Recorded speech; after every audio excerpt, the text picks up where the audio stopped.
What makes a good FBI undercover agent?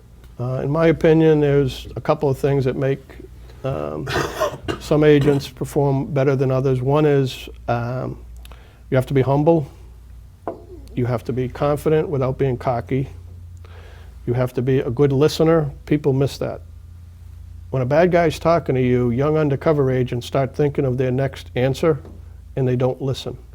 And if you don't listen carefully to what they're saying, they're the ones who are providing the evidence, not you. The more you're talking, the less evidence they're giving you. So I trained new undercover agents, and I actually have a list of good traits and bad traits. And the good traits are basically common sense, good judgment, not getting too high, getting too low. And you have to be comfortable. You have to be comfortable in the environment. A lot of people don't want to go into undercover work because they're fearful of not being able to adapt to the group setting that they're in. I felt differently. You know, if you continue to work at this skill, you can infiltrate literally almost any group in the world. Got it. How different is FBI from your experience versus a CIA agent, or is it pretty close on who would do well? Again, I don't know enough about the CIA.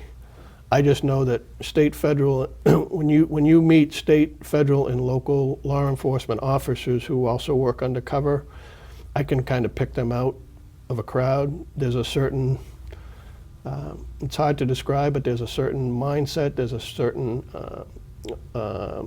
skill set that you kind of get used to when you see people. You know, a lot of times when you're saying this, is there a part of it that's also acting as well? Like I don't like to use the word acting. As I've said, you don't get take two in undercover work. If you make a mistake, literally, you can lose your life and you can jeopardize an investigation. Was there ever a time where that happened to you or no? Absolutely. What situation was it? We were investigating a suspected serial killer that we had contact with in an undercover capacity, and one of the agents dialed a phone, and the bad guy heard us talking about our approach to him. Oh my God. So we jeopardized, and again, you know, you do that and you call your friend and people laugh about it. Well, we called a serial killer, and again, not proud of that, it happens, but that's how important what we're doing is. So you make one mistake like that. We had already convinced him that we were bad guys, but then we made a mistake and the case was closed, obviously. He actually called the FBI and said, don't bother coming back. He called the FBI and said, don't bother coming back. Coming back, yeah.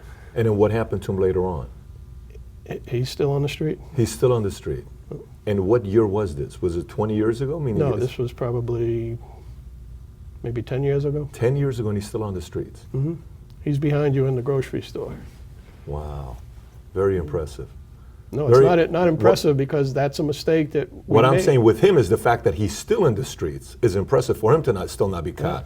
That's what I'm saying by being very impressive on his end.